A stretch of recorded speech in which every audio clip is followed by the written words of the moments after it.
আদ্যম একাদশ অহনি আমি বলেছি যে এইটুকুর অর্থ কি তাই বলবেন দয়া করে। তার উত্তরে তিনি বলছেন, একাদশ মানে ব্রাহ্মণের জন্য 11, একাদশ মানে ক্ষত্রিয়ের জন্য 13, একাদশ মানে বৈশ্যের জন্য 16, একাদশ মানে শূদ্রের জন্য 31। আমি জানতে চেয়েছি যে আদ্যম একাদশ অহনি এই কথাটার অর্থ কি তাই জানতে চেয়েছি। সেখানে কি হলো, মহাপ্রভুর ওই গল্পটা শোনালেন, অর্থাৎ এর দ্বারা বোঝা গেল যে একাদশ অহনি মানে 13, 16 আর 31, এইটা যারা না বুঝবে তারা বেশ্যা। আরেকটি ভাষ্য আপনাদের শোনাই। যারা গৌরাঙ্গ মহাপ্রভুকে মানেন তারা একটু চৈতন্য চরিতামৃত বলবেন। শ্রীধর আচার্য যে ভাগবত ভাষ্য আদি করেছিলেন সেগুলো নিয়ে চর্চা হচ্ছিল। একজন বললেন আমি শ্রীধরের ভাষ্য মানি না। মহাপ্রভু উপহাস করে বললেন, প্রভু হাসি কহে স্বামী না মানে যেজন বেশ্যার ভিতরে তাহার গণ। এটা মহাপ্রভুর বাক্য। একাদশ অহনি মানে যারা 13, 16 আর 31, মানে এক মাসের পরে, এই তিনটে যারা না বুঝবে তারা বেশ্যা। খুব সুন্দর। অমল পুরাণ শ্রীমৎ ভাগবতীয় কথামৃত আস্বাদনের প্রবেশের প্রারম্ভে একটি বিষয় গত ভাগবতীয় সন্ধ্যা থেকেই আপনাদের সবার মনে একটা জিজ্ঞাসা চিহ্নের মতো হয়ে আছে, অনেক ভক্তরা আছেন এখানে। সেটা আগে একটু আপনাদের অবগত করানোর জন্যে বলতে ইচ্ছে করছে। খুব আপন মনে করি আপনাদের, রক্তের সম্বন্ধ না থাকলেও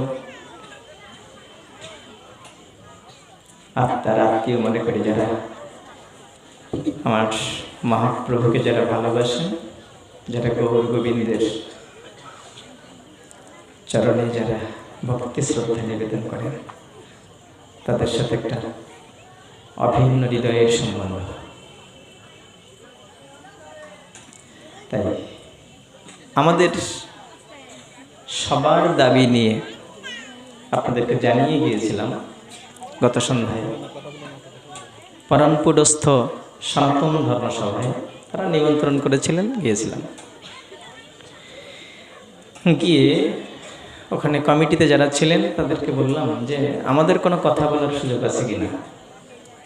তারা এক কথায় বললেন না, কথা বলা যাবে না, তারপর প্রশ্ন করা যাবে। আমি তখন কতকগুলো প্রশ্ন লিখে দিলাম। প্রশ্ন একটাই, কিন্তু কতকগুলো শ্লোক ছিল সাথে। সেটা ওনারা আলোচনার সময় বলেছেন যে উনি কতগুলো দলিল উপস্থাপন করেছেন। বিষয়টা ছিল শ্রাদ্ধবিধি। যেখানে অনুষ্ঠানে যারা ছিলেন তাদের অনেকেই আজ এখানে আছেন। যদি আমি কোনো ভুল বলে থাকি আপনারা এখনই সেটা সংশোধন করে দিবেন। ভুল মানুষ মাত্রেরই হয়, আমার হয়, হতে পারে। যখন প্রশ্নটা তাদের হাতে পৌঁছেছে, সঙ্গে সঙ্গে যিনি শ্রাদ্ধবিধির উপরে আলোচনা করেছেন তিনি পাঠ বিশ্রাম দিয়েছেন। তার পরবর্তী আলোচক তখন পাঠ করছেন। ইতিমধ্যে প্রশ্নটা তাদের হাতে পৌঁছে গিয়েছে। আমার এখানকার মেম্বার প্রতিদ্দা, তার হাতে আমি দিলাম, তিনি সেটা নিয়ে স্টেজে পৌঁছে দিলেন। বেশ ভালো, আমি শ্রোতা হয়ে শুনছি চুপচাপ। এরপরে পাঠের মধ্য থেকে কিছু কিছু কথা এসেছে, আপনারা শুনেছেন কিনা জানি না, যে কোন ঘোষ কি বলল সেটা নিয়ে শাস্ত্র চলে না। সুন্দর, শুনতে ভালো লাগছিল, খুব ভালো লাগছিল। আর ওই ভালো লাগার জন্যই গিয়েছিলাম, প্রত্যাশা ছিল এটাই যে কেউ অপমান করে কথা বললে, ভাগবতে তো বলি যে সাধুরা চাই অপমান হোক, আসুক আসুক, অপমান আসুক। সত্যি ভালো লাগছিল। তবে একটু কষ্ট পাচ্ছিলাম এই সময়ে যে এই সামনে করে এই কয় বছর ধরে ভাগবত কথা প্রচার করে দিন নেই রাত নেই, সকাল নেই সন্ধ্যা নেই, ভাগবত কথা বলে আপনাদের মাঝখানে এইটুকু শিক্ষা দিতে ব্যর্থ হলাম যে ভাগবত আসরে কোনো বিতর্কিত কথা বললে বা কাউকে কোনো চেপে কথা বললে হাততালি দিতে হয়, এই শিক্ষাটা আপনারা কোথায় পেয়েছেন আমার মাথায় ঢুকেনি।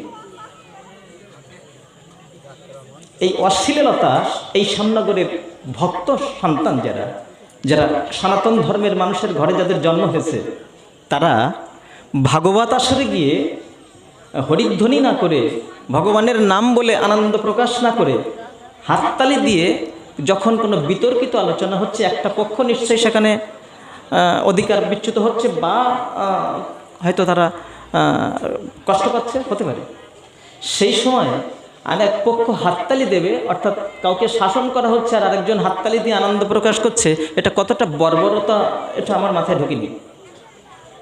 এই শ্যামনগরের মাটিতে সেটা হয়েছে।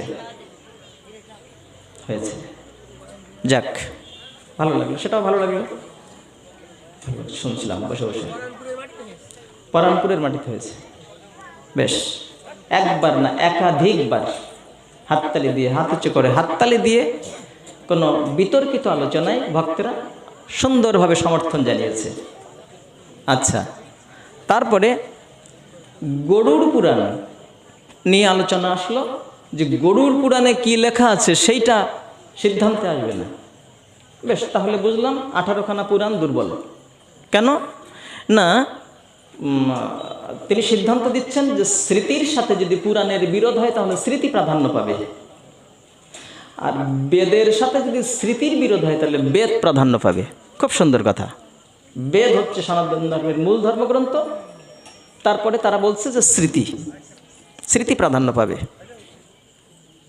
তারপরে প্রাধান্য পাবে কি পুরাণ, এটা তারা বলছে। কোথায় বলা আছে? আছে ব্যাস সংহিতার মধ্যে, আমাদের কাছে আছে ব্যাস সংহিতা। এখানে শ্যামনগরের সুধী সমাজ যারা রয়েছেন, শিক্ষিত মানুষ যারা রয়েছেন, অক্ষর জ্ঞান যাদের রয়েছে, তারা যদি দেখতে চান আমরা দেখাতে পারবো। ওই ব্যাস সংহিতার মধ্যে, ব্যাস সংহিতার ওখানে ভূমিকায় বলা হয়েছে কথাগুলো। মহর্ষি কৃষ্ণদ্বৈপায়ন বেদব্যাসের পিরিয়ডটা ছিল খ্রিস্টপূর্ব 1800 থেকে 1500 পর্যন্ত। মহর্ষি কৃষ্ণদ্বৈপায়ন বেদব্যাস, যিনি 18খানা পুরাণের রচয়িতা, বেদের বিভাজনকর্তা, তার পিরিয়ড ছিল 1800 থেকে 1500 খ্রিস্টপূর্বাব্দ। আর যিনি ব্যাস সংহিতার রচয়িতা, তার পিরিয়ডটা হচ্ছে খ্রিস্টপূর্ব 300 পূর্বাব্দ, খ্রিস্টের জন্মের 300 পূর্বাব্দ। তাহলে এই 1200 বছরের আপডাউন, এই ব্যাস কোথা থেকে এলেন ওটা ব্যাস সংহিতার ওই গ্রন্থের ভূমিকায় বলা আছে। যাক, আর দরকার নেই। ব্যাস সংহিতায় কি বলা হয়েছে? বলা হয়েছে যে পুরাণের সাথে যদি স্মৃতির বিরোধ বাঁধে তাহলে স্মৃতি প্রাধান্য পাবে। খুব সুন্দর কথা। তাহলে 18খানা পুরাণ দুর্বল হয়ে গেল। ব্যাস সংহিতায় কে বলেছেন এই কথাটা? ব্যাস সংহিতার কথা নিশ্চয়ই তাহলে ব্যাসদেবের কথা। আর সেই ব্যাসদেবের পিরিয়ডটা হচ্ছে খ্রিস্টপূর্ব 300। আর মহর্ষি কৃষ্ণদ্বৈপায়ন বেদব্যাস যিনি, তার পিরিয়ডটা হচ্ছে 1800 থেকে 1500 পূর্বাব্দ, খ্রিস্টের জন্মের। মাঝখানে ব্যবধান কত? 1200 বছর। এই ব্যাস কোথা থেকে আসলেন সেটা ওখানে লেখা নেই, তবে ওখানে বলা হয়েছে যে এই কৃষ্ণদ্বৈপায়ন বেদব্যাস আর এই ব্যাস যে এক, এটা বলা যায় না, একথা ওখানে বলা আছে। বেশ ভালো কথা, মেনে নিলাম সেটা। এখানে একটা প্রশ্ন এসে গেল যে বেদব্যাস যে 18খানা পুরাণ রচনা করেছেন তার মধ্যে 4 লক্ষ শ্লোক আছে, আর ব্যাস সংহিতার মধ্যে 238টা শ্লোক রয়েছে। 238টা শ্লোক রয়েছে ব্যাস সংহিতার মধ্যে। আর বেদব্যাসের 18খানা পুরাণে রয়েছে 4 লক্ষ শ্লোক। এই 4 লক্ষ শ্লোককে দুর্বল করে দিলেন ওই 248টা শ্লোককে। 38টা শ্লোক দুর্বল হয়ে গেল। বেদব্যাসের 4 লক্ষ শ্লোক দুর্বল হয়ে গেল, 18খানা পুরাণ দুর্বল হয়ে গেল ওই 234টা শ্লোককে বলবৎ করতে গিয়ে। যাক, গেল, মেনে নিলাম যে 18খানা পুরাণ দুর্বল। পুরাণের কথা বলে টিকে থাকা যাবে না, বলতে গেলে স্মৃতি বলতে হবে। বেশ, 20খানা স্মৃতির নাম করেছেন তারা। সেই 20খানা স্মৃতি আমাদের সংগ্রহে আছে। 20খানা স্মৃতি আমাদের সংগ্রহে আছে। আপনারা দেখবেন, নিজেরা দেখে ভুল ঠিক সে সিদ্ধান্ত আপনারা নেবেন। আমি এই পর্যন্ত কোনো জায়গায় শ্রাদ্ধবিধির আলোচনায় আমি এই পর্যন্ত কোনো জায়গায় বলিনি যে 13 দিনে শ্রাদ্ধ করা যাবে না ক্ষত্রিয়ের। আমি কোথাও বলিনি। আমি বলেছি শাস্ত্রে পক্ষে বিপক্ষে কথা আছে, অমুক জায়গায় এই আছে, অমুক জায়গায় এই আছে, অমুক জায়গায় এই আছে, আপনার যেটা ভালো লাগে আপনি সেটা গ্রহণ করুন। এই কথা আমি বলেছি। আমি কোনো জায়গায় বলিনি যে 13 দিনের শ্রাদ্ধ করা যাবে না। এ পর্যন্ত আমার কোনো আলোচনায় আপনারা কেউ জেনেছেন কিনা, শুনেছেন কিনা আমি জানি না, আমি বলিনি কোথাও। স্বামী রামকৃষ্ণ পরমহংসদেবের একটা কথা আছে, যত মত তত পথ। সনাতন ধর্মে বিভিন্ন শাস্ত্রে পরস্পর বিরোধী কথা থাকতে পারে। কেউ যদি বলে আমি ওটা নেব না, আমি এটা নেব, তাতে তো আপনার হস্তক্ষেপ করার ক্ষমতা নেই। আপনি তাকে বেশ্যা বলতে পারেন না। বেশ ভালো কথা। এবার আমার প্রশ্নগুলো এসেছে সব স্মৃতি থেকে, কারণ আমি জানি যে তারা বলবে পুরাণ দুর্বল। বৈষ্ণবরা 11 দিনে শ্রাদ্ধ করে, তার মূল প্রমাণ হচ্ছে গরুর পুরাণ। সেটাও আমি বুঝে গেছি সেখানে। তারা বলবে যে পুরাণ দুর্বল, পুরাণের কথা নেব না। তাই আমার সমস্ত কথাগুলো ছিল স্মৃতি থেকে। আমার প্রশ্নগুলো সব ছিল স্মৃতি থেকে, যে স্মৃতিতে অমুক জায়গায় আমি বলেছি যে অসহজ বিধি মেনে নিলাম। খুব মনোযোগ দিয়ে শুনবেন। শুদ্ধেদ বিপ্র দশাহেন। দশাহেন মানে কি? ব্রাহ্মণ 10 দিনে শুদ্ধ হয়। এই শ্লোকটা তারা বলেছেন, আপনারা যারা শুনেছেন সেখানে ছিলেন। দ্বাদশ অহেন ক্ষত্রিয়। ক্ষত্রিয় 12 দিনে শুদ্ধ হয়। তাহলে এই 12 দিনের সংস্কৃতটা কি দাঁড়ালো? দ্বাদশ অহেন। পঞ্চদশ অহেন ভূমিপ। 15 দিনের সংস্কৃতটা কি দাঁড়ালো? পঞ্চদশ অহেন। আর শূদ্র মাসেন শুদ্ধতি। তাহলে মাসেনে অর্থ 1 মাস। এই দাঁড়ালো শ্লোকে। এই শ্লোকটা ওই সব স্মৃতিতে আছে, সব পুরাণে আছে। আমি প্রায় সব পুরাণে আছে, কথা আমি অনেক জায়গায় বলেছি যে এই শ্লোকটা আমাদের অনেকগুলো পুরাণে আছে। আমি সত্যকে কখনো লুকিয়ে যেতে চাইনি, কোথাও না। তারপরে কি হলো? এইবার ওই শ্লোকটা আমরা মেনে নিলাম সবাই, শাস্ত্রে যখন আছে। আর এর থেকে কিছু সংস্কৃত শিখলাম কি, যে দশাহ মানে 10 দিন, দ্বাদশাহেন মানে 12 দিন, পঞ্চদশাহেন মানে 15 দিন, আর মাসেন মানে 1 মাস। এই সংস্কৃত কথাগুলো শিখেছি ওখান থেকে, তাই তো? শিখেছি। এরপরে আমার প্রশ্ন ছিল, ওই স্মৃতিতে বলা হয়েছে, যে স্মৃতি থেকে তারা কথা বলছে, ওই স্মৃতিতে বলা হয়েছে যে আদ্যম একাদশ অহনি। আদ্যম একাদশ অহনি, এই কথাটার অর্থ একটু দয়া করে বলবেন। আমি লিখে দিচ্ছি ওখানে যে আদ্যম একাদশ অহনি। ওই স্মৃতিতে কোনো জায়গায় লেখা নেই যে ক্ষত্রিয় শ্রাদ্ধ 13 দিনে হবে, কোথাও লেখা নেই। 20 খানা স্মৃতি সব আমাদের সংগ্রহে রয়েছে। আপনারা যারা বাংলা দেখে পড়তে পারেন, এই সাহসটা শ্যামনগরের সুসন্তানদের হলো না। গোপাল একটা ঘোষের ছেলেকে জব্দ করার জন্যে, গোপালকে নিমন্ত্রণ করে বেঁধে শাসন করার জন্যে, গোপালকে নিমন্ত্রণ করে বেঁধে শাসন করার জন্যে এই শ্যামনগরের কোনো ক্ষত্রিয়, কোনো ব্রাহ্মণের এই সাহসটা হলো না যে গোপালের ঘাটটা ধরে ওই শ্লোকগুলোর অর্থ বাংলায় লেখা রয়েছে সেইগুলো একটু বুঝে নেওয়ার সাহসটা আপনাদের হলো না। আপনারা গোপালকে চিঠি দিয়ে সেখানে বসে একটা কথা বলার সুযোগ দিলেন না। আপনারা সেখানে শাসন করালেন গোপালকে। খুব সুন্দর। আর সেই সাথে সাথে আপনারা হাততালি দিচ্ছেন, খুব সুন্দর। বাহ, শ্যামনগরের মানুষের খুব জয় হয়ে গেল, খুব জয় হয়ে গেল। এখনো কথা বলছি, এখনো বলছি, 20 খানা স্মৃতি, 18 খানা পুরাণ, রামায়ণ, মহাভারত, কোনো জায়গায় ক্ষত্রিয়ের শ্রাদ্ধ 13 দিনে এই কথাটা যদি আপনারা দেখাতে পারেন, কোনো জায়গায় কেউ দেখাতে পারে, কোনো পণ্ডিত যদি দেখাতে পারে, এ পর্যন্ত যা বলেছি সব মিথ্যা।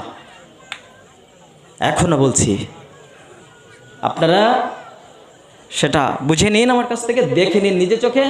সেই 20 খানা স্মৃতি তারা স্বীকার করেছে। 20 খানা স্মৃতি আমাদের কাছে আছে, 18 খানা পুরাণ আমাদের কাছে আছে। তার যার থেকে তারা কথা বলেছে। যদি বলেন বেদও আমাদের কাছে আছে। কোন গ্রন্থ থেকে? সব গ্রন্থগুলো বাংলায় অনুবাদ হয়ে গিয়েছে।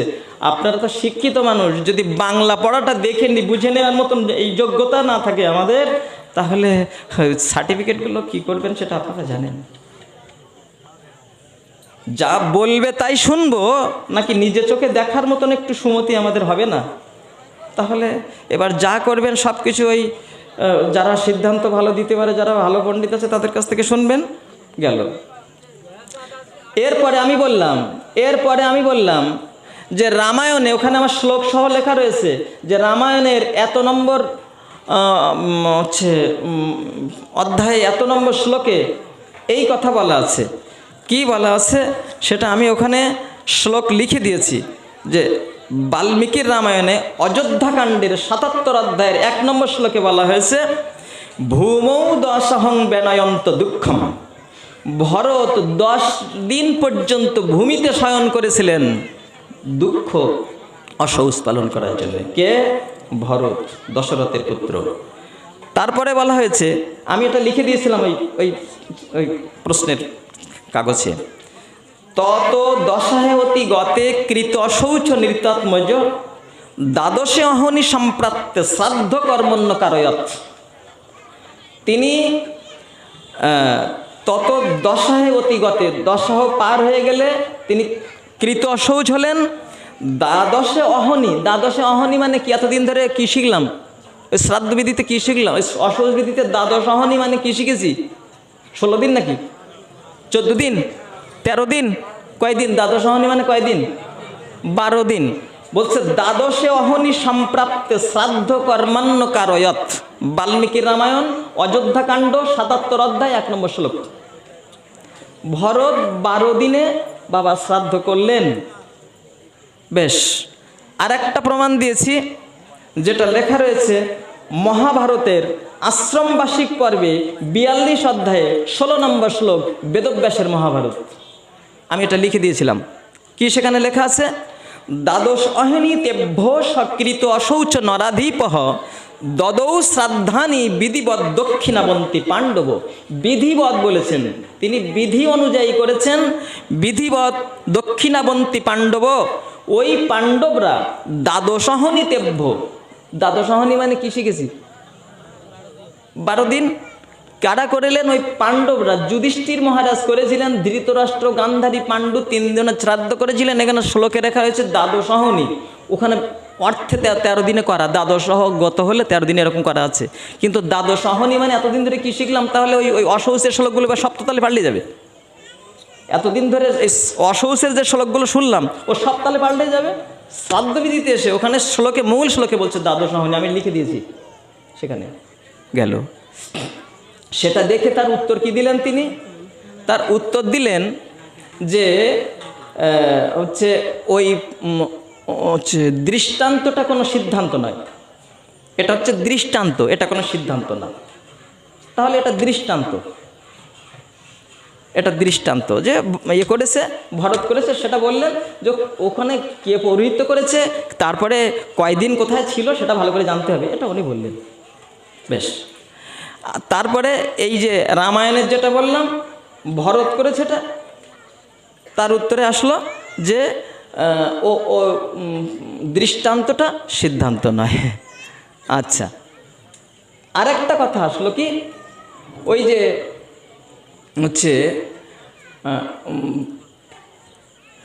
ভগবান শ্রীকৃষ্ণ রাসলীলা করেছিলেন না? রাসলীলায় পরনারী সঙ্গ হয়েছিল। সেই পরনারী সঙ্গ হওয়ার কারণে সুখদেব গোস্বামী কাছে জিজ্ঞাসা করেছিলেন পরীক্ষিত মহারাজ যে গুরুদেব, এ ভগবান ধর্ম সংস্থাপন করতে এসে তিনি পরনারী সঙ্গ করলেন কেন? এ পরকীয়া প্রেমটা করলেন কেন? তার উত্তরে সুখদেব গোস্বামী বললেন, ধর্ম ব্যতিক্রম দৃষ্ট ঈশ্বরানঞ্চ সাহসীম তেজীয়সান্ন দোষায় বন্যে সর্বভুজ যথা। এই শ্লোকটা কালকে ওখানে বলেছেন। কি বললেন? যে ধর্ম ব্যতিক্রম দৃষ্ট ঈশ্বরানঞ্চ সাহসীম, ঈশ্বর পুরুষগণের মধ্যে মাঝে মাঝে ধর্ম ব্যতিক্রম পরিলক্ষিত হয়, ওটা সাধারণের জন্য না। আগুন যেমন সর্বভোগ হয়ে ও পবিত্র থাকে, ঠিক তেমনি ওই ঈশ্বর পুরুষগণের মধ্যে মাঝে মাঝে ধর্ম ব্যতিক্রম হয়, এটা কখনো সাধারণের জন্য না। ও তাহলে কৃষ্ণের রাসলীলা আর ওই যুধিষ্ঠির মহারাজের ওই শ্রাদ্ধ, এই দুটো তাহলে এক হয়ে গেল। ওই উদাহরণটা এখানে আসে, কৃষ্ণের রাসলীলাটাই ধর্ম ব্যতিক্রম, আর যুধিষ্ঠির মহারাজ আর ওদিকে ভরত তাদের শ্রাদ্ধ করেছে পিতৃপুরুষের, এখানে বিধিবৎ কথা বলা আছে। ওই রাসলীলা কি ওই কৃষ্ণের পরনারীর সঙ্গে কি বিধিবৎ ছিল নাকি? ওটা বিধি বহির্ভূত। এখানে বলা আছে বিধিবৎ, বিধিবৎ দক্ষিণাবন্তী। তাহলে বিধিবৎ কথা এখানে আসলে কেন? তারা বিধি লঙ্ঘন করেননি, বিধির মধ্যে থেকে এটা করেছেন, তাহলে ওর সাথে তুলনা হবে? ওর সাথে তুলনা, ওই রাসলীলার সাথে কি এই এই এই শ্রাদ্ধের তুলনা হবে কিনা? আপনাদের কোনো উত্তর দেবেন না। আর অনুরোধ করব, কোনো প্রকার হাততালি দেওয়া, কোনো বিষয় নিয়ে কেউ বঞ্চিত হচ্ছে বলে আনন্দ প্রকাশ করা, এটা বৈষ্ণবের ধর্ম নয়। বৈষ্ণব কখনো অপরকে আঘাত দিয়ে হাততালি দেয় না। কবিগুরু রবীন্দ্রনাথ ঠাকুরের একটা কথা আছে, দণ্ডিতের সাথে দণ্ডদাতা কাঁদে যাবে সমান আঘাতে, তবে শ্রেষ্ঠ সেই বিচার। রবি ঠাকুর বলেছেন যে শাসনকর্তা যখন শাসন করতে গিয়ে তার চোখে জল আসবে, তাহলে বুঝতে হবে সেই শাসন করার যোগ্য। আমি অন্যায় করেছি, আপনি শাসন করুন, তাই বলে আমাকে শাসন করতে গিয়ে আপনি হাততালি দিবেন আর আনন্দ করবেন, তিনি প্রকৃত শাসক নন। আচ্ছা, তাহলে ওই হলো। এইবার ওই প্রশ্নটার উত্তরে যাই। স্মৃতিতে যেটা বলা আছে যে আদ্যম একাদশ অহনি, আদ্যম একাদশ অহনি, আমি বলেছি যে এইটুকুর অর্থ কি তাই বলবেন দয়া করে। তার উত্তরে তিনি বলছেন যে আদ্যম একাদশ অহনি বলতে বুঝতে হবে অশৌচন্ত দ্বিতীয় দিন। ওই কথাটা স্মৃতিতে কোনো জায়গায় লেখা নেই। ওই যেটা বললেন উনি যে আদ্যম একাদশ অহনি, একাদশ অহনি মানে কি? 11 দিন। যদি দ্বাদশহ মানে 12 দিন হয়, দশাহ মানে 10 দিন হয়, পঞ্চদশাহ যদি 15 দিন হয়, তাহলে একাদশ অহনি মানে বুঝে নিতে হবে। কি বুঝে নিতে হবে? না, ওই ব্যাখ্যা যা লিখেছেন ওই ব্যাখ্যা লিখে নিতে হবে। ওই ব্যাখ্যা যে না মানবে সে বেশ্যা। কোথায় বলা হয়েছে? না, মহাপ্রভু ওই একটা ভাগবতের একজন টিকা লিখে নিয়ে গিয়েছে, একজন লিখে নিয়ে দেখি বলছে, প্রভু দেখুন তো এই টিকাটা শ্রীধর স্বামীর টিকা থেকে ভালো হয়েছে কিনা। তার উত্তরে মহাপ্রভু বললেন, স্বামী যে মানে না তারে বেশ্যা মধ্যে গণি। এটা মহাপ্রভু বলেছিলেন, আছে শাস্ত্রে, চৈতন্য চরিতামৃতে আছে। কিন্তু টিকা আর শব্দার্থ কি এক জিনিস নাকি? এখানে অনেক মাস্টার আছে। একটা শব্দের টিকা আর শব্দের অর্থ দুটো কি এক জিনিস নাকি? টিকা মানে তার উপরে কিছু ব্যাখ্যা বিশ্লেষণ করা, একটু ভেঙে বলা, আর শব্দার্থ মানে জাস্ট শব্দের অর্থ যেটা, ওই শব্দের যেটা অর্থ, এটা শব্দার্থ বলে। আমি জানতে চেয়েছি যে আদ্যম একাদশ অহনি এই কথাটার অর্থ কি, তাই জানতে চেয়েছি। সেখানে কি হলো, মহাপ্রভুর ওই গল্পটা শোনালেন। অর্থাৎ এর দ্বারা বোঝা গেল যে একাদশ অহনি মানে 13, 16 আর 31, এইটা যারা না বুঝবে তারা বেশ্যা।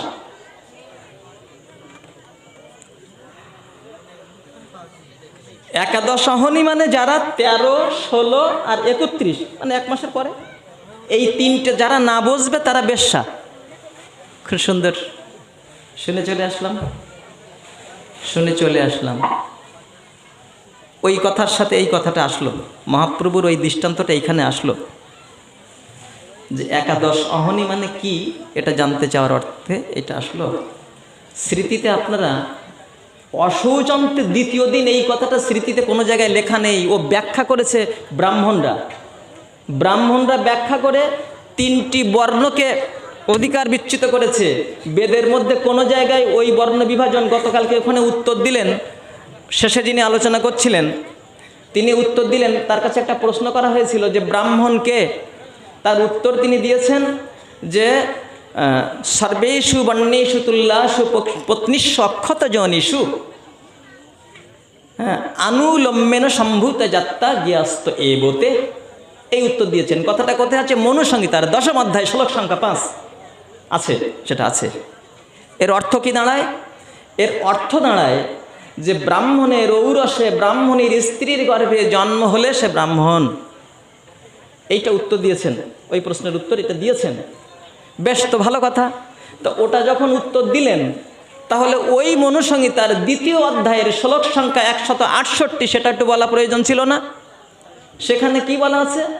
ওই মনুসংহিতার 2য় অধ্যায়ের 168 নম্বর শ্লোকে বলা হয়েছে, যো অনধিত্য দ্বিজ বেদম অন্যত্তর কুরুতে শ্রমম সজীবন্নেব শূদ্রত্বম আশু গচ্ছতি স অন্যয়। যে ব্রাহ্মণ বেদ পাঠ পরিত্যাগ করে অন্য কর্মে শ্রম দেয় সে জীবদ্দশায় সব অংশে শূদ্রত্ব প্রাপ্ত হয় না। এখন বলবেন না, এখন বলবেন না, এখন বলবেন না, রাধে রাধে, প্রয়োজন নেই, প্রয়োজন নেই। শাস্ত্রের কথাগুলো আমি বলছি, এটা আপনারা মিলিয়ে নেবেন। মনোসংগীত আমাদের সংগ্রহে রয়েছে। শিক্ষিত মানুষ যারা, তারা কি চিরকাল বলবেন যে না ওই যখন বলেছেন ঠাকুরমশাই তাহলে ওই নিয়ে চলবো? এটা আপনারা চিরকাল বলবেন? বলুন তো বলুন। একদিন আমি মরে যাব, আপনারা থাকবেন না, ওই চিরকাল লোকের কাছ থেকে শুনে শুনে চলতে হবে যদি আমাদের সন্তানকে আমরা শাস্ত্র দেখার শিক্ষাটা না দিতে পারি। বেশ ভালো কথা। এই তিনটে বর্ণ চিরকাল মাটির নিচে পুঁতে থাক। এই ব্রাহ্মণ, ক্ষত্রিয়, বৈশ্য গিয়েছিলাম তিনটি বর্ণের অধিকারের জায়গাটা স্থাপন করতে। সেইখানে আপনারা খুব সুন্দরভাবে অধিকারটা প্রতিষ্ঠা করার সুযোগ করে দিলেন। যখন এই কথাটা বলছে, আমি তখন আমার পাশে চেয়ারম্যান অসীমবাবু ছিলেন। আমি ওই ঊনবিংশ সংহিতা, যে 19টা সংহিতা যেখানে রয়েছে, গ্রন্থটা খুলে ওনাকে দেখালাম। দেখুন তো এখানে কি লেখা আছে চেয়ারম্যান বাবু, দেখুন তো কি লেখা আছে। ওনারা যে আলোচনা করছেন কি লেখা আছে দেখুন তো। মৎস্য মাংসে সদা লুব্ধ সবিপ্র নিষাদ উচ্চতে। যে ব্রাহ্মণের মৎস্য মাংসে লোভ রয়েছে তিনি বেদ নিষাদ। তারপরে কি বলা হয়েছে? তারপরে বলা হয়েছে ব্রহ্মতত্ত্বং ন জানাতি ব্রহ্মসূত্রেণ গর্বিত তেনৈব স পাপেন বিপ্র পশুর উদাহরিত। যে ব্রাহ্মণ ব্রহ্মতত্ত্ব না জেনে পৈতার অহংকার করে সেই পাপে সে পশু বলে গণ্য হয়। কোথায় বলা আছে? ওই যে স্মৃতি থেকে তারা কথা বলছে, ওই স্মৃতিতে আপনারা আমার কাছ থেকে দেখে নিন আমি একটা অশাস্ত্রীয় কথা বলেছি কিনা। আমি তো শ্লোকগুলোর অর্থ তাদের কাছে বুঝতে চেয়েছিলাম, শ্লোকগুলো আছে কি নেই সেটা তারা স্বীকার করেছেন। তারা কিন্তু একটাও কথা বলেননি যে এই কথাটা কোনো শাস্ত্রে নেই, এটা তারা বলেননি। কিন্তু এইভাবে ব্যাখ্যা করে যারা একটা পথ ধরে চলছে তাদেরকে কোনো প্রকারেই অধিকারের জায়গায় রাখলেন না। বেশ ভালো কথা। চেয়েছিলাম একটা সম্প্রীতি নিয়ে চলতে, সবার সাথে সম্প্রীতি নিয়ে চলতে চেয়েছিলাম, কিন্তু সেটা শান্তিপূর্ণ হলো বলে মনে হচ্ছে না। কেননা আমি ওইখানে বলে এসেছিলাম যে মাইক্রোফোন একদিন আমরাও হাতে পাবো, মাইক্রোফোন আমরাও একদিন হাতে পাবো। আজকে ওই চেয়ারম্যান বাবু বলেছিলেন, অসীমবাবু বলছিলেন যে এদের এইভাবে করা ঠিক হয়নি। আমার বললেন আপনি এখানে কথা বলতে যাবেন না, আপনি যেখানে আছেন সেখানে থাকুন, আপনার জায়গায় আপনি থাকুন। আমি বললাম না, কথা বলবো না, প্রশ্নগুলো জানার সুযোগ আছে, কিন্তু জানতে এসেছি, আমার তো ভুল হতে পারে। তো উনি বললেন যে এদের যদি মীমাংসা করার প্রয়োজন থাকতো তাহলে দুটো স্টেজ করতে পারতো। তিনি বলেছেন যে এখানে আমাদের কোনো কথা বলার সুযোগ ছিল না। এবার একটু বলি শুনুন, গরুড় পুরাণে কি বলা হয়েছে? একাদশে দ্বাদশে বা দিন ও আদ্যং প্রকৃতিত্তম। একাদশ এবং দ্বাদশ এই 2 দিন হচ্ছে আদ্য শ্রাদ্ধ দিন। আরেকটা কথা বলি, যখন আমার এই প্রশ্নগুলো দেওয়া হয়েছিল উনি উত্তর দিতে গিয়ে প্রথমেই বিষ্ণু পুরাণের কথা বললেন, মৎস্য পুরাণের কথা বললেন। কেন কেন কেন কেন? আপনি তো পুরাণকে আপনারা দুর্বল করে দিলেন প্রথমে। যদি পুরাণেই যদি যান তাহলে তো আমাদের খুব সাহস, আমাদের তখন অনেক কথা বলার আছে। আপনারা পুরাণকে দুর্বল করে দিলেন বলেই তো আমরা যাচ্ছি স্মৃতিতে। এখন স্মৃতিতে যখন ওই একাদশ অহনিক শব্দটা যখন আর স্মৃতিতে কোনো জায়গায় বের করতে পারছেন না, তখন তার মীমাংসা দিচ্ছেন পুরাণ থেকে। ও পুরাণ থেকে দিলে তাহলে তো গরুড় পুরাণটা আগে আনেন। গরুড় পুরাণে ওখানে শ্রীকৃষ্ণ বলেছে কথাটা, এই কথাটা আর কেউ বলিনি। ওই গরুড় পুরাণটা আগে রাখেন। তাহলে যদি পুরাণ থেকে উত্তর দিতে হয়, আপনারা উত্তর দেওয়ার সময় 3-4খানা ওখানে সব অমুক পুরাণে আছে, অমুক পুরাণে আছে, অমুক পুরাণ। বেশ, তো ভালো কথা। তাহলে পুরাণ নিয়ে যদি কথা বলতে, তাহলে আসুন এবার পুরাণ নিয়ে কথা বলি। এবার পুরাণ নিয়ে কথা বলি। কোন পুরাণে কোন জায়গায় কার কথা, কোন জায়গায় কৃষ্ণের কথা, সেখানে আসুন। আচ্ছা, তারপরে কি হয়েছে? বলা হয়েছে একাদশে দ্বাদশে অহন্নি প্রেত ভুমক্তে দীনদয়ম। প্রেত 2 দিন ভোজন করে। এই কথাটার কোথাও বলা নেই, কোনো পুরাণে বলা নেই, কোনো স্মৃতিতে বলা নেই যে প্রেত কোন দিন ভোজন করে। 2 দিন ভোজন করে, 2 দিন ভোজন করে, একাদশ আর দ্বাদশ এই 2 দিন ভোজন করে। তো সে খায় একদিন আর আমি দেবো আর কোন দিন? আচ্ছা, তারপরে কি বলা হয়েছে? একোদ্দিষ্ট বিধানেন সাহকারেন বুদ্ধিমান কুর্জাত একাদশ হঞ্চ শ্রাদ্ধং সর্বপ্রযত্নদ। যারা বুদ্ধিমান তারা একোদ্দিষ্ট বিধানে সাহাকার সহকারে শ্রাদ্ধ করবেন। তাহলে বুদ্ধিমান কি শুধু ব্রাহ্মণ হবে নাকি? আর কেউ বুদ্ধিমান হতে চায় না? এই কথাটা উনি বলেছেন যে যেখানে কোনো দিনের উল্লেখ নেই, শুধু একাদশ বা দ্বাদশ বলা আছে, ওটা ব্রাহ্মণের জন্যে। বাহ বাহ বাহ বাহ, যেখানে কোনো দিনের উল্লেখ নেই, শুধু একাদশ বা দ্বাদশ বেলা, যেটা ব্রাহ্মণের জন্যে, তাহলে ও দিনের উল্লেখ কি প্রয়োজন ছিল? উনি প্রথমে বললেন যে অশৌচন্ত দ্বিতীয় দিন বুঝতে হবে। ও সব কথা বলা লাগে না, এক কথায় সব প্রশ্নের উত্তর হয়ে গেল, সুন্দর। যদি অশৌচন্ত দ্বিতীয় দিনেই আদ্য শ্রাদ্ধ হয়, তাহলে ব্রাহ্মণের 10 দিন বলতে গেল কেন? সব প্রশ্নের উত্তর যদি ওই কথাই হয়ে যায় যে অশৌচন্ত দ্বিতীয় দিনে আদ্য শ্রাদ্ধ হবে, বেশ সবাই চুপচাপ শুনে বসে থাকবো, সেইভাবে সবাই চলবো। এবার ব্রাহ্মণের বেলায় বলে দিচ্ছে 11 দিন 12 দিন এরকম বলে দিচ্ছে ব্রাহ্মণের বেলায়, আর 3 বর্ণ বুঝে নাও, আর 3 বর্ণ বুঝে নেবে। একটা ছেলেকে যারা ভালো বোঝে না তাদের যদি বলে এই 7-এর পরে কত লেখ, ও যদি ক্লাস 7-8 পড়া ছেলে হয় তাও চিন্তা করবে কিছুক্ষণ, তারপরে লিখবে যে 7-এর পরে কত, তারপরে লিখবে। তো ওই যারা সব থেকে লেখাপড়া জানে, যারা বেদ পড়ে, তাদের বলছে যে 10 দিন 11 দিন বারবার বলে দিচ্ছে, 11 দিন 12 দিন দিন উল্লেখ করে বলে দিচ্ছে, আর 3 বর্ণের বলে দিচ্ছে তোমরা ওই অশৌচন্ত দ্বিতীয় দিন বুঝে নাও। একটা জায়গায় কি 13, 15, এই 13, 16 আর 31 এতগুলো শাস্ত্রের মধ্যে একটা জায়গায় লিখতে কি ওই 13 নামটা কি ভাসুরের নাম ছিল নাকি? হ্যাঁ, 13 সংখ্যাটা কি ওই শাস্ত্রকারদের ভাসুরের নাম ছিল? একটা জায়গায় লিখতে পারেনি 13, 16, 31 এতগুলো শাস্ত্রের মধ্যে কোনো জায়গায় এই 13, 16, 31 এই কথাটা কোনো জায়গায় লেখা সম্ভব হয়নি শাস্ত্রকারদের। তাহলে তারা একভাবে আলোচনা করে চলে গেলেন, আমরা শুনে আসলাম। আমি তো একটা কথার সেখানে উত্তর দেওয়ার ক্ষেত্রও ছিল না, বলি উনি। আমার পাশে যারা একটু আড়ামাড়া করছিল, আমি তাদেরকে বারবার ইঙ্গিত দিচ্ছিলাম কেউ কোনো কথা বলবেন না। আমার কষ্ট হয়নি, অনেকের কষ্ট হচ্ছিল, আমার কষ্ট হয়নি। অনেক ভক্তরা কেঁদেছে, অনেক ভক্তরা আমাকে বারবার বলছে গেলেন কেন আপনি ওখানে, গেলেন কেন আপনি ওখানে, আপনি জানেন না আমাদের কষ্ট হয়। আমি বললাম কই, আমার তো কষ্ট হয়নি, আমি তো খুব ভালো আছি। তো ভাগবত পাঠে বসে বলি যে বৈষ্ণবরা অপমান চায় নিন্দা চায়, সেটা প্রমাণ করে দেখাতে হবে না? সেটা প্রমাণ করে দেখাতে হবে না যে বৈষ্ণবরা অপমান চায়?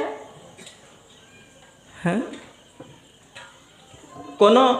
কেউ যদি একটা প্রশ্ন করে, আমাদের ভাগবত কত প্রশ্ন আসে, যে প্রশ্ন করে শুনলেই কি আমাদের গায়ে আগুন জ্বলে ওঠে নাকি? তাহলে আমার প্রশ্নটা পাওয়ার সাথে সাথে কোন ঘোষ কি বলল এই কথাটা তো তারা জেনে আসেনি, তারা তো জানে না এখানে কোন ঘোষ কি বলে, তারা জেনে আসেনি। এই শ্যামনগরের মানুষ এই ঘোষকে জব্দ করতে পারছে না, তাই তাদেরকে ডেকে এনে আমার নামটা তাদের তালিকায় লিস্ট করে দিয়ে সুন্দর করে আমাকে শাসন করার ব্যবস্থা করলেন। দরকার নেই, কিচ্ছু দরকার নেই, কিচ্ছু দরকার নেই। শ্যামনগরের ভক্তেরা যদি শাস্ত্রকে অগ্রাধিকার দেয় ও ব্যাখ্যাকে অগ্রাধিকার দিয়ে, এই ব্যাখ্যা এমন করেছে আপনারা দেখবেন, ওই 49 সংহিতা যে স্মৃতিকে তারা প্রাধান্য দিচ্ছে, ওই স্মৃতির ব্যাখ্যাটা আপনারা দেখবেন এক জায়গায় যদি কোনো জায়গায় বসার সুযোগ হয়। আমি বললাম সকালবেলা ওদিকে আমাদের প্রিন্সিপাল তপন স্যার উনি ফোন করেছেন যে বাবু কিছু জানতে পারলাম না। তো আমি বললাম স্যার আপনারা সব শিক্ষিত, সব উপর লেভেলের মানুষ, আপনাদের কাছে জানিয়ে রাখলাম যে ঘটনাটা এই ঘটেছে, আপনাদের কাছে জানিয়ে রাখলাম। হ্যাঁ, এই যে একটা প্রশ্ন এসেছে, নাপিতেরা শূদ্র হওয়া সত্ত্বেও 11 দিনের শ্রাদ্ধ হয় কেন? ও যদি দেখতে যাচ্ছে স্মৃতি চিন্তামণির মধ্যে দেখলে আবার সবার 1 মাসে চলে যেতে হবে, ওটাও স্মৃতি, ওটাও স্মৃতি। ওই স্মৃতি চিন্তামণিতে হরিদাস সিদ্ধান্তবাগী যা বলে দিয়েছে, এই জায়গায় যদি দেখতে যাই যে যারা ঋষি সম্প্রদায় তারা কেন 11 দিনে করে, নমশূদ্ররা কেন 11 দিনে করে, পরামাণিকরা কেন 11 দিনে করে, এটা যদি দেখতে যাই তো আমাদের সবার চলে যেতে হবে না আবার সেই 1 মাসে।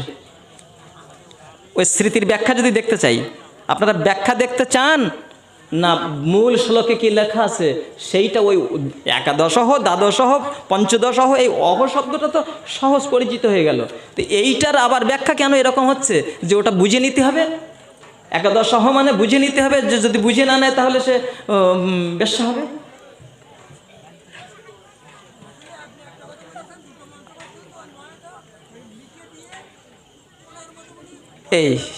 এই তাহলে আমি গিয়েছিলাম, আপনাদের অনেকের কথার অবাধ্য হয়ে গিয়েছিলাম। আমি যে যাব আমি আগের থেকেও বলিনি, অনেকে আমার কাছে জানতে চেয়েছেন আপনি যাবেন কিনা, যদি জানতাম আমরা যাব। আমি সারাদিন বলেছি তাদের কাছে আমি যাব না। সন্ধ্যাবেলা কেন জানি না আমার মন মানেনি, কেন জানি না আমার মন মানেনি। আমি এইটুকু ভেবেছি যে ওরা আমাকে অপমান করুক, আমাকে ওরা মারুক, তাতে অসুবিধে নেই। এই সামনে করে একাদশী এই শ্রাদ্ধবিধি নিয়ে কথা বলতে গেলে ভক্তরা আমাদের একটু চরণে রাখে। যদি আজকে না যায়, এক সময় তারা বলবে তোমাদের নিমন্ত্রণ করা হয়েছিল, তোমরা আসোনি কেন, সেদিনে কথাগুলো বলোনি কেন।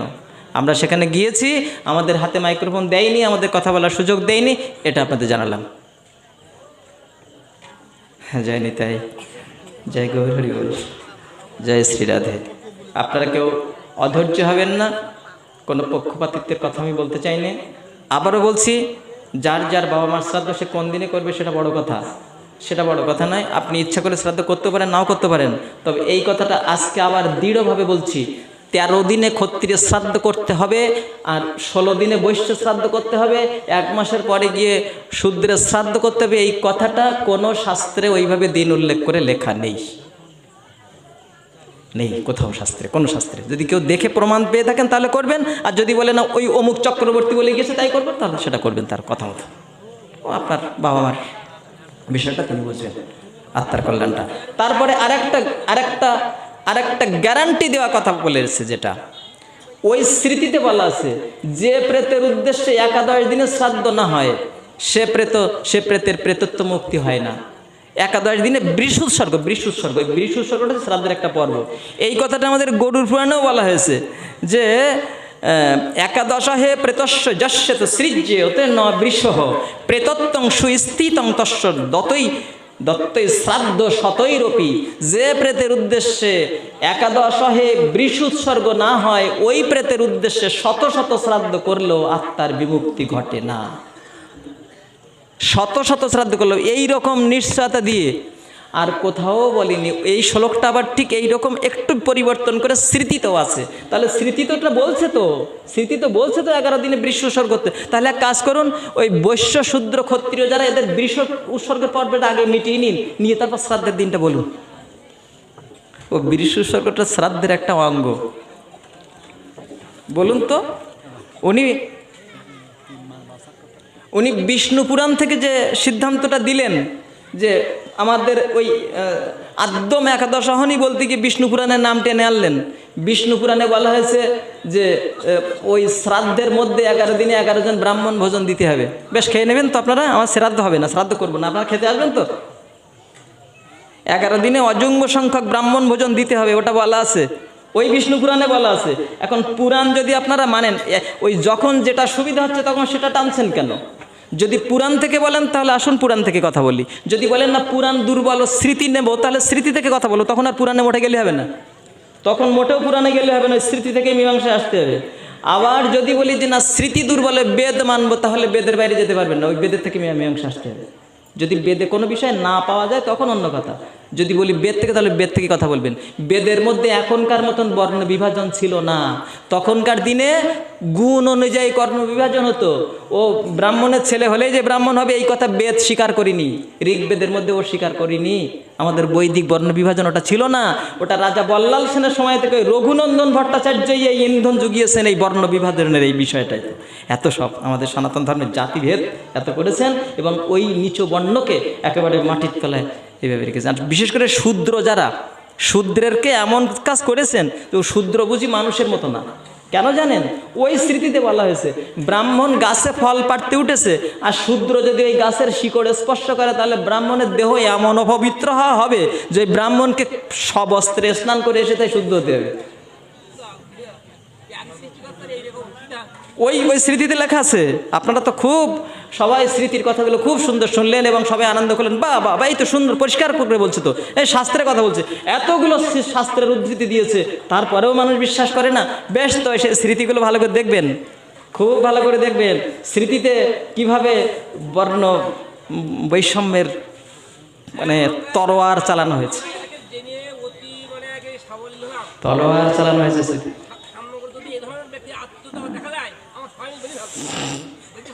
এখন না সেটা মহাপ্রভু কি করবেন। তবে আমার কথা, আমরা কোনো হিংসাত্মক কর্মে যাব না, আমরা কোনো অশান্তিতে যাব না। আমরা যার যদি কল্যাণ চাই এক জায়গায় বসি। শ্যামনগরের ভক্তরা যারা আছে, শিক্ষিত মানুষ যারা রয়েছেন, তারা এক জায়গায় বসুন, বসে শাস্ত্র গ্রন্থগুলো নিজে চোখে দেখে একটা সিদ্ধান্ত নিন, খুব শান্তি পাবো। ওই আপনার আপনার আপনার এলাকার কুকুরকে ঠ্যাঙানোর জন্যে বাইরের ঠাকুর আনবেন না। আপনার এলাকার কুকুরকে শায়েস্তা করার জন্যে বাইরের ঠাকুর আনবেন না। এনে এভাবে তাদের হাতে মাইক্রোফোন তুলে দিয়ে এই এলাকার কুকুরগুলোকে মারবেন না দাবি করবেন। হ্যাঁ, সেটা আমি ছিলাম না, আমি শুনিনি। আমি যেখান থেকে শুনেছি সেখান থেকে যা যা হয়েছে তাই তাই বললাম, আর অন্যদিকে যাব না। আমাদের আজকে ভাগবতের আলোচনা রয়েছে।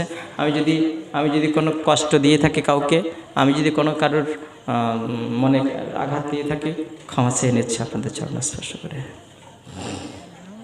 হ্যাঁ,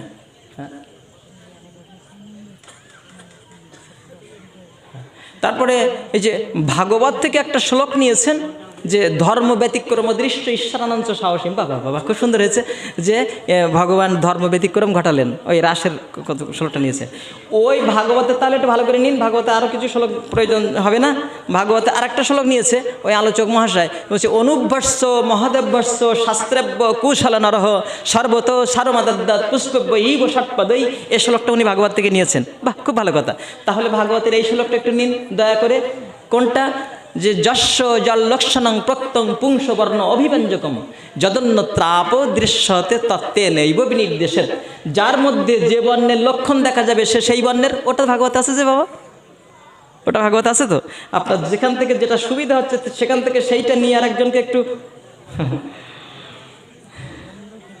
যেখান থেকে যেটা সুবিধা হচ্ছে সেইটা ভাগবতে বলেছে যে সাধু বিষিদন্তি আর অসাধব প্রহৃষ্যন্তি। সাধুরা বিষাদের মধ্যে কষ্ট পাবে আর অসাধুরা আনন্দ করবে, হাত তুলে দেবে। ভাগবত বলে দিয়েছে, ভাগবতের প্রথমে বলা হয়েছে সেটা। আজকে সব থেকে কষ্টের বিষয় হলো এইটা। আপনারা কখন এটা করবেন না, আমার চরণ স্পর্শ করে আপনাদের কাছে, আপনাদের চরণ স্পর্শ করে অনুরোধ করছি যে এই ভাগবত আসরে কেউ কোনো কথায় আনন্দ পেয়ে হাততালি দিবেন না। আপনি হরিবোল বলুন, আপনি জয়ধ্বনি করুন, উলুধ্বনি করুন, ওটা হাততালি দিবেন না। ওটা আমাদের সংস্কৃতিতে ওরকম শিক্ষা নেই যে একটু হাততালি দিয়ে একটু আনন্দ করা হলো। এ তো বিশ্বকাপ ক্রিকেট খেলা হচ্ছে না, একদল হেরে গেল, ওরা সব হাততালি দিয়ে উঠলাম একদম, চেয়ার টেয়ার সব উঁচু করে। জয় নিতাই, জয় গৌর হরি বল। শ্রীমদ্ ভাগবতে আস্বাদন করব 10ম স্কন্ধের মধ্য থেকে। তারপরে আমাদের ব্রতের মাসে 1 মাস নিরামিষ খেতে হবে, কার্তিক মাস আমরা যেটা ব্রত করি। ওদিকে আবার বৈশাখ মাস আসলো, শুনলাম তারা স্বীকার করেছে। আবার ওদিকে সপ্তাহের মধ্যে 3-4 দিন স্বীকার করেছে। যাক, যারা শ্রোতা আছেন তারা ভালো করে ওগুলো মেনে চলবেন, দয়া করে ভালো করে ওগুলো মেনে চলবেন। 2 মাসে ব্রত করতে হবে, আমরা এগুলো বলবো। হ্যাঁ, যাক, দরকার নেই, যার যার ভালো মন্দের বিষয়। হ্যাঁ হ্যাঁ, জয় নিতাই। যাই হোক, আমার যে বিষয়টা আমার জানার জন্য ছিল বা সেই উত্তরগুলো যা যা পেয়েছি আমি সেটা আপনাদের কাছে বলেছি। আমি যা হয়েছে তার বেশি বা কম বেশি বাড়িয়ে কিছু বলেছি কিনা সেটা আপনারা বলবেন। সে বুঝুক গেছে, সে কে আমিষ খাবে কে নিরামিষ খাবে, ও অনেক কথা আছে, পক্ষে বিপক্ষে অনেক কথা রয়েছে, যাব না। ও শাস্ত্রে যুধিষ্ঠির মহারাজের একটা কথা আছে, বলি মহাভারতে, বেদ আর স্মৃতিশাস্ত্র একমত নয়। বললেন তর্ক অপ্রতিষ্ঠায়, এটা মহাভারতের বন পর্বে, কথাটা একটু শুনুন। তর্ক অপ্রতিষ্ঠা, তর্কের দ্বারা কখনো মীমাংসা হয় না।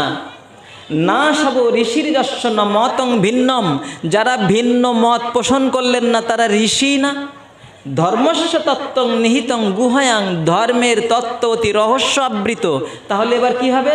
মহাজন যেন গতস্য পন্থা, মহাজনের অনুসৃত পথ হলো প্রকৃত পথ। তাহলে মহাজন, আপনারা একজনকে মহাজনকে বলছেন, আমরা একজনকে মহাজন মেনেছি, তা আপনারা তো বলতে পারেন না যে তোমাদের মহাজন ঠিক নেই, এটা তো বলতে পারেন না আপনারা। আমরা কি কোথাও বলেছি? আপনারা এখানে যারা আছেন বলুন তো, আমি এই পর্যন্ত কোনো দিন কোনো ধর্মের সম্প্রদায়কে কটাক্ষ করে কোনো নিন্দা করেছি কিনা? কোনো জায়গায় বলেছি কিনা যে ঠাকুর অনুকূল চন্দ্রের কোনো গুরুত্ব নেই? কোথাও বলেছি কিনা? কোথাও বলেছি কিনা? আমি কোথাও বলেছি কিনা রামকৃষ্ণ পরমহংস ঠাকুরের কোনো গুরুত্ব নেই ও হরিচাঁদ ঠাকুরের একথা আমি কোথাও বলেছি কিনা? আমি কোনো দিন বলি না। কোনো সম্প্রদায়কে লক্ষ্য করে আমি কোনো কথা বলি না, সেটা তার যার ইচ্ছা। কোনোদিন কাউকে ব্যক্তিগতভাবে আঘাত দিয়ে কারোর নাম বা কোনো পদবি উল্লেখ করে আমার জিহ্বা থেকে কোনোদিন একটা কথাও বের হয়নি, একটা কথাও বের হয়নি যে কোনো কাউকে ব্যক্তিগতভাবে মাইক পেয়েছি বলে যা ইচ্ছা তাই বলবো, এটা আমি কোনোদিন বলিনি। যাক, শ্রীমদ্ ভাগবতে আমরা আস্বাদন করব দশম স্কন্ধ থেকে। তবে আমরা যদি বিষ্ণু ভক্তির পথে চলতে চাই আমাদেরকে নমনীয় হতে হবে, সবাইকে নমনীয় হতে হবে। আমরা শাস্ত্রের কথা বলবো, শাস্ত্রের পক্ষে চলবো, শাস্ত্রের বিরুদ্ধ আচরণ করব না। মনে মনে এই সংকল্প নেই। আমরা মহাপ্রভু যে উদ্দেশ্য নিয়ে এই প্রেম ধর্ম ভক্তি ধর্ম জগতে প্রচার করে গিয়েছিলেন, আমরা মহাপ্রভুর সেই আদর্শকে রক্ষা করতে চাই। ও জাত বর্ণের ভেদাভেদ করে ওতে লাভ হবে না, ওইটা ভাঙার জন্য এসেছিলেন মহাপ্রভু। আজকে সেই 500 বছর পিছিয়ে যেতে যাচ্ছি আমরা, আবার সেই জাত বর্ণের অহংকারের জায়গায় যাব। হ্যাঁ, ভাগবতে বলছেন ন যস্য জন্ম কর্মাভ্যং বর্ণ আশ্রম জাতিবিহি সজ্জতে অস্মিন নহং ভাব সবই হরির প্রিয়। যার মধ্যে জন্মের অহংকার নেই, কর্মের অহংকার নেই, গুণের অহংকার নেই, এই তিনিই ভগবানের প্রিয়জন। অথচ সেখানে বারবার এই কথা বলছে, ব্রাহ্মণ বংশ উদ্ভূত গুরুর কাছ থেকে, বেদজ্ঞ গুরুর কাছ থেকে দীক্ষা নিতে হবে। ব্রাহ্মণ বংশ উদ্ভূত, ও সুন্দর কথা। তো ব্রাহ্মণ বংশ হতে গেলে আবার দেখতে হবে যে বাবা ব্রাহ্মণ ছিল কিনা, আবার বাবা যদি ব্রাহ্মণ হয় তাহলে দেখতে হবে যে ঠাকুর দাদা ব্রাহ্মণ ছিল কিনা। কেননা ওই যে মনুসংহিতা বলা হয়েছে, যারা বেদ পাঠ না করে অন্য কর্মে যারা জীবিকা নির্বাহ করে তারা সব অংশে শূদ্রত্ব প্রাপ্ত হয়। ও তো মনুসংহিতা বলেছে, তো স্মৃতিতে বলেছে। তাহলে এবার বিচার করে করে যান সেই সৃষ্টিকর্তা ব্রহ্মা পর্যন্ত। ও পক্ষে অনেক কথা আছে আমাদের, যদি আপনারা পুরাণে যেতে চান অনেক কথা আছে। আমাদের ওই হিংসা বিদ্বেষ নিয়ে চলা উদ্দেশ্য না। আজকে যে কথাগুলো বলেছি, এই কথাগুলো যে মাছ মাংস ভোজির ব্রাহ্মণ সে চণ্ডাল তুল্য, তারপরে যে পৈতার অহংকার করে সে পশু, এই কথাগুলো জীবনে কোনোদিন শুনেছেন আপনারা এর আগে? গ্রন্থ আমার কাছে ছিল কিন্তু আমি কোনোদিন বলিনি। কেন বলিনি না, একটা সম্প্রদায় তাদের যদি পেট চলে, কেন আমি তাদের বাধা দিতে যাব? আমি তো যাব না পুজো পার্বণ করতে, আমি কোনোদিন বলিনি। আজকে সেই কথাটা আপনারা বলেই নিলেন আমার মুখ দিয়ে। আমি কোনোদিন বলিনি তো এই কথা। ও গ্রন্থ আমার আগে, এখান থেকে 10 বছর আগের থেকে গ্রন্থ আমার কাছে আছে। আমাদের ওই বংশীপুরের একজন ব্রাহ্মণ ঠাকুর আমার সঙ্গে পড়তো, তার একদিন আমি ডেকে দেখালাম, দেখো তোমরা তো বলছো ব্রাহ্মণ, দেখো তো এই কি আছে, কি লেখা আছে। আমাকে বললো, গোপাল তুই আমার বন্ধু মানুষ, এসব কথাগুলো যেন বাইরে বলিস না। বলে না, ও বলতে হবে না, আমি কোনোদিন বলবো না। আমি বলি না, ওটা আমার উদ্দেশ্য না কাউকে করা, কাউকে ছোট করা। কিন্তু আজকে বাধ্য হয়ে আমার মুখ দিয়ে কথাগুলো বেরিয়ে আসলো। বলতে বাধ্য করলেন আপনারা, আর দেরি হয়তো নয়।